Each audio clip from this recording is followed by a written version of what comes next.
Selamat datang kembali di pembahasan mendalam Anda. Kali ini kita akan fokus ke satu praktek spesifik nih dari materi yang Anda bagikan, yaitu latihan 4 tentang meditasi. Ini dari bab 24, The Seven Sigma Mindset. Sumber ini kan menyoroti meditasi sebagai cara ya untuk mencapai kejernihan mental dan kedamaian emosional. Mari kita bedah bareng, kenapa sih ini penting banget untuk pola pikir bebas yang dibahas di buku itu, dan gimana Anda bisa mulai? Tentu, meditasi sendiri, seperti yang dijelaskan di catatan Anda ya, itu punya sejarah yang, panjang sekali. Mungkin ribuan tahun sebelum Masehi. Dimulai dari ritual-ritual fokus gitu. Yang menarik, praktik kuno ini ternyata punya manfaat yang sangat relevan dan bahkan terbukti secara ilmiah untuk tantangan hidup modern kita sekarang. Benar, materi Anda itu kan merujuk ke meta-analisis besar ya. Ada lebih dari 160 studi yang menunjukkan dampak positif meditasi. Dan ini bukan cuma soal merasa lebih baik aja gitu, kayak pengulangan cemas, emosi negatif, tapi juga peningkatan perhatian, pengurangan stres, sampai kesejahteraan umum. Tapi ini lebih dalam dari sekedar efek psikologis aja kan ya? Tepat sekali, ada bukti neurofisiologis yang cukup kuat. Materi ini mencatat adanya perubahan aktivitas bahkan sampai ukuran di area otak yang berkaitan dengan konsentrasi, terus pengambilan keputusan, dan fokus. Ini pada mereka yang rutin bermeditasi. Belum lagi efek biologis lainnya ya, seperti penurunan tekanan darah, detak jantung juga lebih tenang. Jadi intinya gini, meditasi itu secara terbukti bisa loh mengubah struktur dan fungsi otak Anda untuk mendukung pemikiran yang lebih fleksibel. Nah, ini kan inti dari Seven Sigma Mindset yang Anda pelajari itu, yaitu keseimbangan antara pemikiran yang habitual, yang otomatis, sama pemikiran bebas, yang lebih luas. Wow, oke. Jadi bukti neurofisiologisnya sampai sejelas itu ya menurut sumber ini? Agak ironis ya kalau dipikir-pikir, praktik sebermanfaat ini seperti disebut di materi Anda, malah sempat agak meredup ya di era modern. Nah, sumber Anda kemudian secara khusus membahas tentang meditasi non-dual. Ini konsepnya mungkin agak abstrak nih. Gimana materi ini menjelaskannya ya? Iya, ini memang perlu sedikit perumpamaan ya. Materi ini pakai analogi teater yang menurut saya cukup bagus.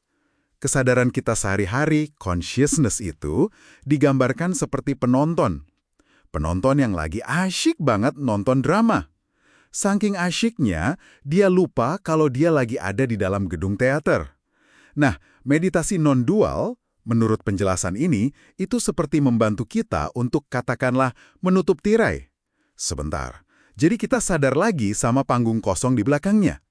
Panggung kosong inilah yang disebut awareness, atau kesadaran murni. Ini penting ya, bukan berarti kita menghilangkan pikiran, sama sekali bukan. Tapi lebih ke menyadari ruangnya. Tempat di mana pikiran itu muncul dan lenyap tanpa kita harus ikut terseret arusnya. Ini keadaan di mana kita bisa mengalami sesuatu secara langsung gitu. Tempat potensi berpikir bebas itu bisa muncul lagi. Ya, membantu kita keluar dari mode autopilot pikiran habitual yang kadang membatasi. Oh, oke. Jadi bedanya di mengenali ruang kesadaran itu sendiri ya? Bukan cuma isi pikirannya aja. Menarik. Terus kalau gitu gimana caranya seseorang bisa memulai praktek ini? Menurut panduan di bab ini ada langkah praktisnya nggak? Ya, ada beberapa saran praktis kok di materi Anda. Pertama, bisa cari guru atau pemandu lokal. Atau ya, manfaatkan sumber daya digital. Sekarang kan banyak banget ya, aplikasi, video, dan lain-lain. Kedua, ini yang paling mudah mungkin. Gunakan nafas sebagai jangkar. Maksudnya sebagai pengingat. Napaskan sesuatu yang selalu ada bersama kita ya kan? Jadi, fokus pada sensasi napas keluar masuk, itu bisa jadi pintu masuk ke keadaan meditatif. Nah, ketiga, kalau udah lebih terbiasa nih, hal-hal sederhana kayak misalnya, menutup mata sedikit lebih lama dari kedipan biasa. Atau bahkan saat muncul pikiran atau perasaan nggak nyaman, itu sendiri bisa jadi pengingat. Pengingat untuk kembali ke awareness. Jadi kita amati saja fenomena mental itu muncul dan pergi, tanpa perlu terbawa suasana, gitu. Oke. Jadi pesan kuncinya nih, meditasi dalam konteks buku ini bukan sekedar relaksasi pasif ya, tapi lebih ke latihan aktif untuk semacam membebaskan pikiran kita dari pola-pola otomatis. Ini tentang memperluas waktu kita berada dalam awareness kesadaran murni itu, bukan hanya di consciousness. kesadaran yang terkondisi sehari-hari. Bener banget. Dan ini adalah sebuah proses ya. Proses yang berkelanjutan. Penulis buku ini juga menekankan kok, ini tuh kayak lari maraton, bukan lari sprint. Jadi kuncinya itu konsistensi. Meskipun mungkin cuma beberapa menit setiap hari, tapi rutin. Itu penting untuk membangun otot kesadaran ini dan ya melawan kecenderungan alami pikiran kita untuk kembali ke jalur lama.